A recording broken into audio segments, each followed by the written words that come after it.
който го е приел, кой го подари вчера, тя да му пожелая лека и успешна работа? Кой? Ще дали някой от началниците да говорим? Да дали някой от заместник началниците да говорим на областна управа? Кой работи, извинявай? Ася.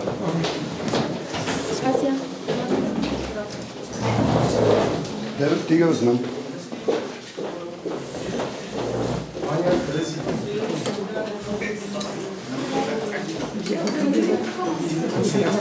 Сядайте, сега ще си кажа.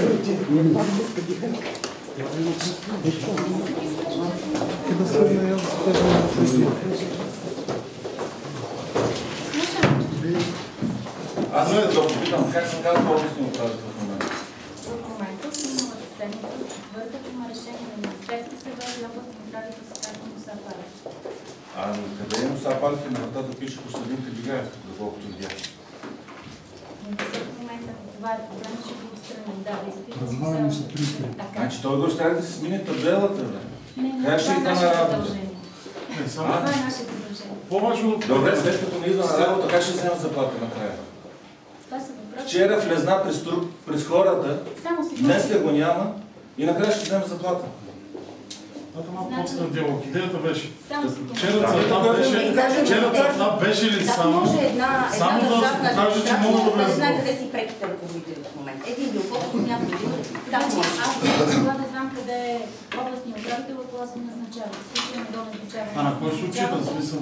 Аз който съм отдавал, трябва да дам някакъв Вие като управдателен. отговорни държавни служители не смятате ли, че следва също да държите отговорност на тези, които са над вас и ви са ви начални? Те са им подчинени. Също така като граждани, след като господин Палев вчера беше въведен буквално, потъпквайки хората и охраната му го избутваше, и той с лакти избутваше хората, и предполагам, че това сте го предавали, защото го предаваха на живо медиите, вие като държавни служители, граждани на Република България, хора от този град, не смятате ли, че също трябва да изразите гражданската си позиция? Или вас ви интересува 25-то число? Или нищо друго? Ние не получаваме заплата на 25 числа. Метафорично си. И чакайте само парите секунда. с труд, а не с висене в тази зала. Прекалено ниски са нашите нива, за да можем да отговорим на тези въпроси. Що се отнася до гражданската ни позиция, всеки от нас има такава позиция. Вие какво си мислите, че ние тук просто така седим и чакаме всеки, който дойде, да сме в Вие лично съгласни ли сте с това назначаване на господин Палев? Не мога да ви отговоря като служител. Нямате гражданска позиция, въпреки това, което ми казвате. Имам гражданска. И каква е тя?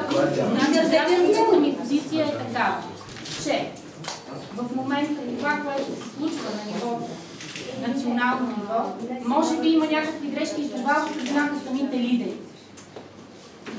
Има някакви грешки. Всеки казва, че има грешки. Госпожо, лидерите суверена е народа. Да, суверена е народа.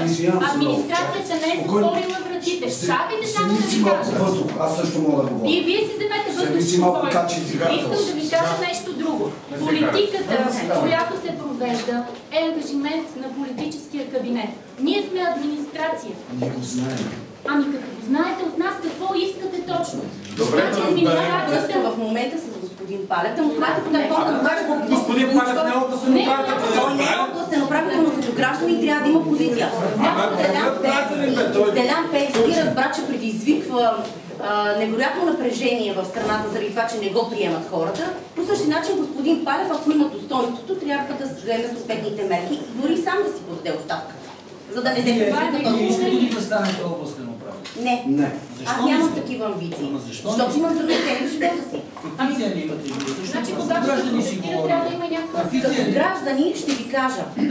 Излязохме зимата на протести, защото ние сме същите хора, които протестираме и тогава. И аз протестирам. И ние сме същите хора. Излязохме, поставихме нашите искания по отношение на борбата с монополите, борбата с злоупотребата с власт,